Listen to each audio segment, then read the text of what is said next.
Radioactualidad con Rocky Rocker.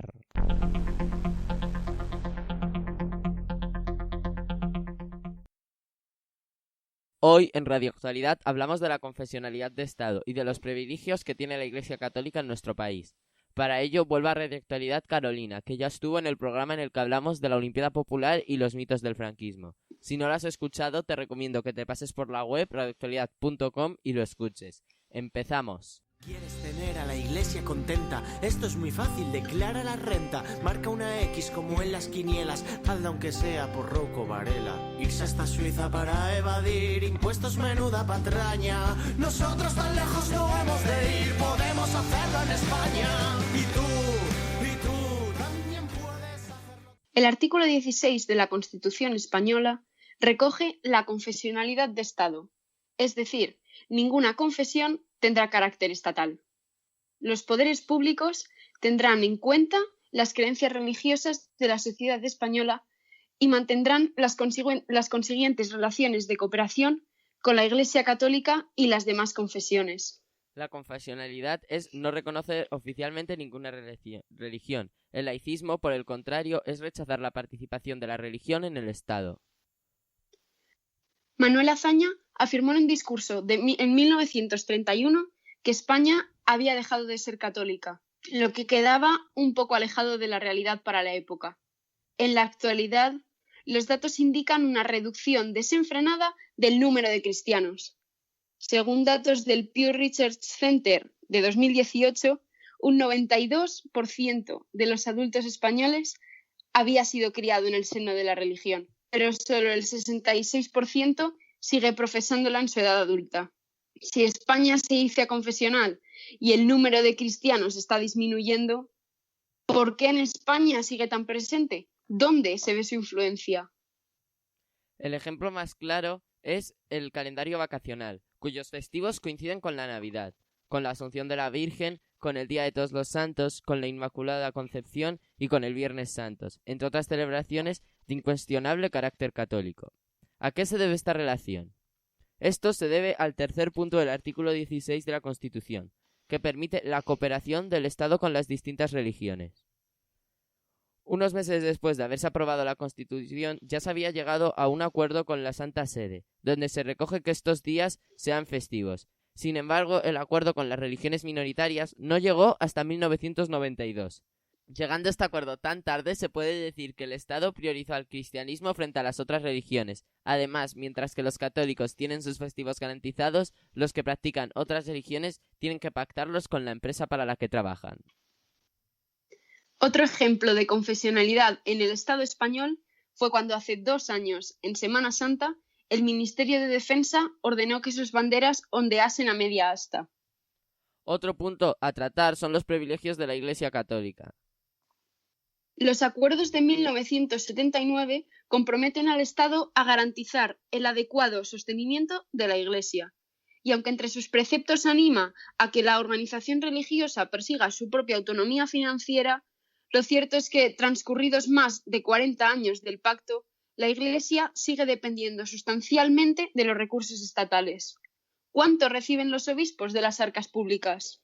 Nominalmente los 265 millones aproximadamente derivados del IRPF, pero hay organizaciones que elevan a 11.000 millones la cuantía total. Europa Laica añade a la subvención directa de Hacienda otros ingresos diferidos por actividades diversas. Por ejemplo, cifran 4.000 millones el dinero estatal recibido por la enseñanza católica concertada, otros 600 en ayudas al mantenimiento del patrimonio religioso, 2.000 en obra social, 900 en establecimientos sanitarios y otros 2.000 en extensiones impositivas. La Iglesia ha sido históricamente uno de los estamentos del antiguo régimen que no tenían que pagar tributos a la corona. Los acuerdos del 79 mantuvieron ese privilegio. El Estado permitió la exención fiscal por actividades relacionadas con su función religiosa, desde los templos de culto a las residencias sacerdotales, pasando por monasterios, oficinas y entidades caritativas. Teóricamente, las actividades lucrativas estaban sujetas al pago de impuestos como cualquier otro ciudadano. Solo teóricamente. Sobre el terreno, la Iglesia esquiva sus obligaciones fiscales. Aunque actualmente la Iglesia no controla la educación estatal, sigue teniendo una gran influencia en la educación. Según escuelas católicas, el 15% del sistema educativo español lo abarca la Iglesia, cifra que asciende al 58% si se valoran solo las entidades pedagógicas privadas concertadas. Es decir, el Estado da dinero a la Iglesia para que eduque en el catolicismo a los niños, cuando, en mi opinión, la educación religiosa debe hacerse en los centros de culto y no en los colegios. Además, la Conferencia Episcopal es la encargada de elegir el temario de la asignatura de religión que se da en todos los centros públicos, siendo la única que tiene esa influencia. Para mí, una asignatura de historia de las religiones en la que ninguna religión influya sería lo más conveniente, porque toda la historia va relacionada a la religión y es importante conocer el origen y la evolución de estas para conocer la historia.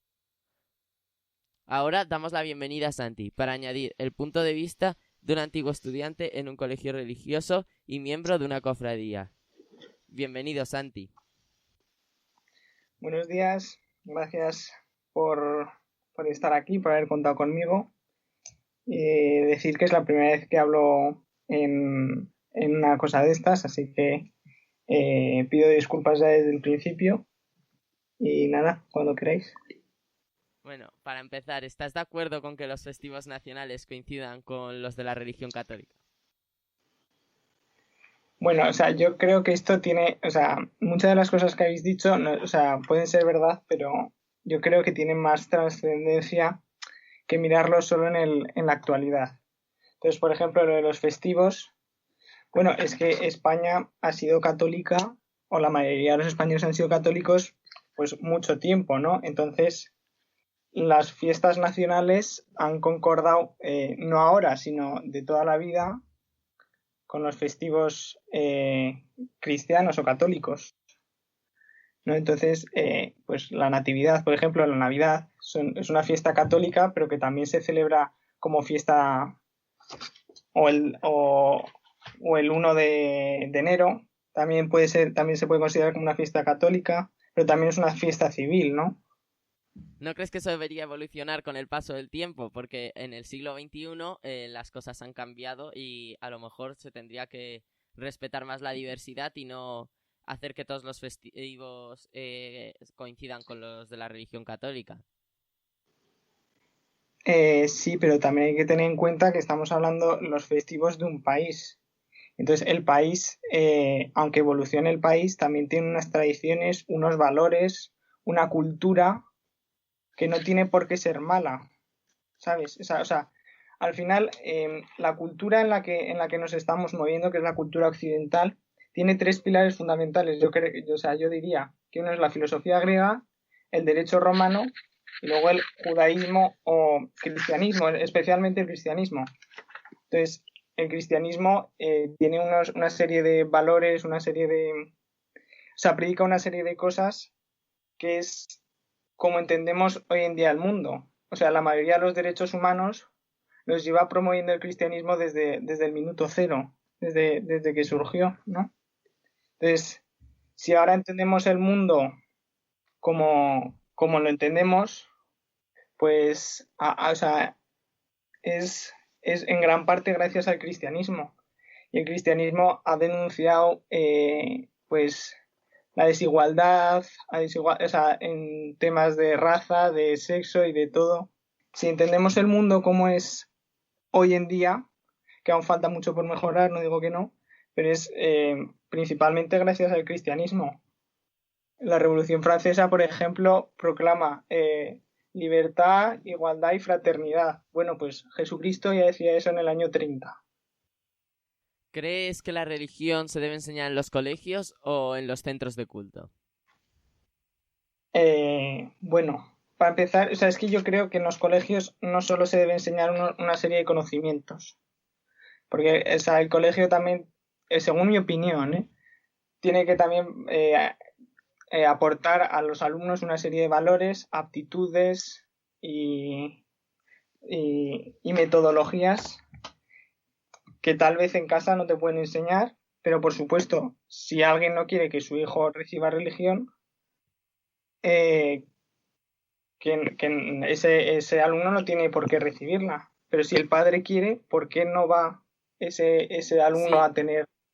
pero con dinero público del Estado, que teóricamente sea confesional, porque se tiene que financiar una religión católica y no se financian que se den los colegios otras religiones? Porque no sé qué artículo es de la Constitución, pero en el que habla de la educación dice que los padres tienen el derecho a elegir la educación de sus hijos. Entonces, si el padre elige llevar a su hijo a un colegio católico, se intuye que es porque quiere que reciba una educación católica. Claro, sí, pero a lo mejor ese colegio no debería estar financiado con dinero público cuando no hay colegios financiados con dinero público que sean islámicos. Si el Estado, o sea, si hay un número de alumnos eh, que pudiesen formar un colegio musulmán y el Estado y cumplen los requisitos del concierto de un colegio, el Estado se lo debería dar. Y a mí no me parece mal. ¿Y crees que, por ejemplo, la asignatura de religión sí que se debería, aunque los alumnos tengan la posibilidad de elegir si cogerla o no, crees que es una opción que se debe dar en el colegio dándole prioridad frente a otras religiones? Y con esto no estoy diciendo que no se dé religión en los colegios, porque sí que creo que es importante conocer la trayectoria cristiana a nivel histórico, político, social de la religión en toda la trayectoria de España. Pero ¿hasta qué punto hay que darle esa prioridad para ponerla como asignatura y que se promulguen esos valores cristianos en vez de hablar de la influencia de la religión a lo largo de la historia de España? No sé si me explico. O sea, centrarse más en el aspecto histórico y en la influencia de la religión antes que en el aspecto teológico. Vale, o sea, en la asignatura de religión, por lo menos la experiencia que he tenido yo, han ido las dos cosas juntas. O sea, hemos visto las dos. Y de hecho, en bachiller, también, en bachiller, en primero, también vimos otras religiones. El profesor nos trajo a pastores, no sé cómo decirlo, a pastores de otras religiones, a judíos, musulmanes, también budistas. Entonces, para ver un poco las diferencias y lo que tiene en común. Pero sí, o sea, yo creo que va en común lo que predica la Iglesia, o sea, los valores, con un poco la trayectoria histórica, que aunque se hayan cometido errores, no lo niego, y se van a seguir cometiendo. Sí, y que se han cometido a lo largo de toda la historia desde muchos Sí. sectores. No. Sí, pero porque eso es una institución que tiene 2000 años. No podemos. Efectivamente. Entonces, también es muy interesante y también habría que estudiar la influencia, como has dicho tú, de la Iglesia a lo largo de la historia. Porque Sí, es que es parte de nuestra cultura. sí, pero el temario de la asignatura de religión, aunque sí que recoja la historia de todas las religiones, está dictado por la Conferencia Episcopal y eso puede influir en la manera que se cuenta. ¿No crees que eso no debería, en el temario de la asignatura de religión, no debería influir ninguna institución religiosa? Bueno, pero es que si el temario lo instituyese el Estado, en el momento en el que llegase, pues, por ejemplo, un gobierno que no estuviese muy de acuerdo o que no quisiera favorecer o estuviese directamente en contra, entonces eliminaríamos la asignatura de religión directamente. Y más si el Estado se dice aconfesional. No tendría sentido ni siquiera que hiciera el temario, ni tendría sentido la asignatura. Ya, pero igual que... Tampoco igual que lo tenga ahora, pero... Igual que las... Didi. Igual que las comunidades autónomas dictan el temario de todas las asignaturas, una asignatura de religión, historia de las religiones, como la quieras llamar, la tendría que seguir dictando el Estado y no una de las religiones, porque si no eso ya influye en la manera de cómo se va a contar la historia, porque va a favorecer siempre a la religión que la cuenta, sí, y perjudicar a las otras. Bueno, o sea, para empezar decir que la Iglesia Católica tiene un órgano para tratar con el resto ya no solo de confesiones cristianas, que sabéis que no solo está el catolicismo, hay otras, sino también con otras religiones totalmente diferentes. Eso para empezar, y que también, o sea, el temario supongo que lo habrán desarrollado una serie de expertos en metodologías, en educativas, etcétera. Entonces, por ejemplo, no ponemos supongo que la comunidad autónoma no pondrá el temario de ciencias naturales, ese temario no lo hará un filólogo, y el temario de lengua no lo hará un científico especializado en volcanes, ¿no? No sé si sabéis por dónde quiero ir. Sí, que obviamente el Estado, el Estado, las autonomías, al igual que se apoyan en expertos en las disciplinas, para la asignatura de religión deberían apoyarse también. Yo ahí estoy de acuerdo. ¿Hasta qué punto se le debe dar a la Iglesia el poder completo de desarrollar toda la asignatura de religión? Que no sea solo un apoyo que utilizan las comunidades autónomas, sino que se le dé toda la potestad sobre esa asignatura. Claro, así es. Bueno, yo creo que deberían de estar representadas todas las religiones en el comité o en el grupo de expertos que cree el temario, para que estén representadas todas por igual y haya una menor influencia. Sí, pero estamos hablando de que la mayoría de los alumnos que cursan religión son cristianos. Entonces, y si alguien no quiere cursar religión, o sea, a nadie se le obliga a cursar religión, ¿sabes? Tienen otras optativas. Bueno, ya para terminar, una pregunta más personal. ¿Sentiste durante tu época escolar, que estudiaste en un colegio religioso, que te intentaran convencer a ti o a algún compañero de ciertas ideas o os ayudaron a desarrollar pensamientos críticos, aunque eso supusiera cuestionar también la religión? A ver, cuando eres pequeñito y tienes 6 años, pues como en cualquier asignatura, ¿no? O sea, tú te cuentan las cosas y es lo que hay, ¿no? Tú lo estudias y lo pones en el examen. O sea, con 6 años no eres crítico para nada, o sea, en ningún aspecto, yo diría, No sé. Sí, totalmente. Pero sí que es cierto, pues como he dicho antes, que cuando llega bachiller, ya sí que el profesor nos abre un abanico de religiones y de hecho los exámenes no iban sobre la doctrina de la Iglesia, ni nada, o sea, iban de esas religiones, cómo veían el mundo cada una.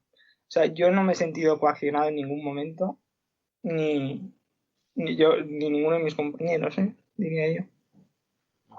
Bueno, muchas gracias por este rato y que para ser tu primera vez no lo has hecho nada mal.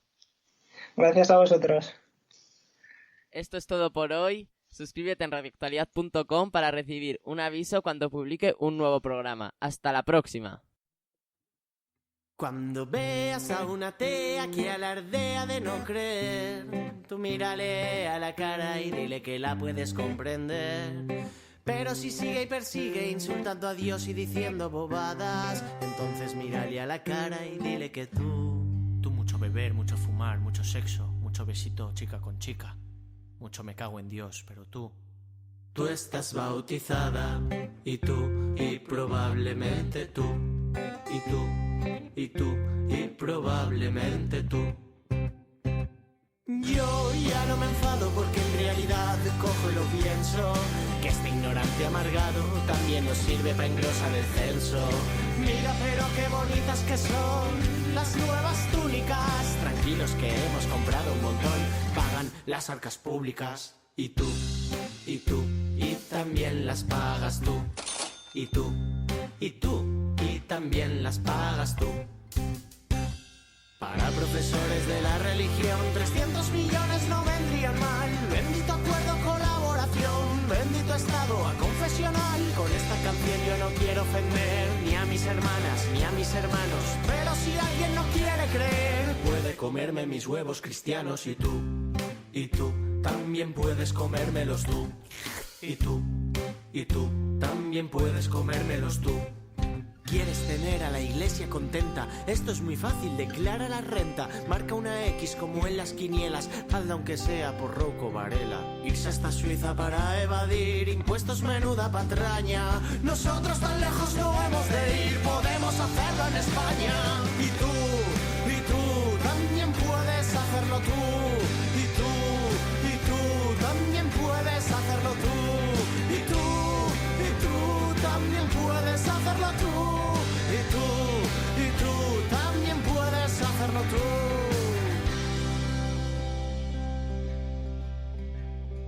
Vienen de dos en dos a reírse de Dios, jaja, me matan. Seguro que muy ateos no son cuando no apostatan. Total, si para apostatar no pedimos muchas cosas. Un anca de rana, una pata de mono, un pastelito de pantera rosa, un duende del bosque, un unicornio, un guardia civil con su tricornio. Que sepas hablar esperanto inglés, que puedas tocar la flauta con los pies. Una foto propia con buen sonreír y una fotocopia del DNI.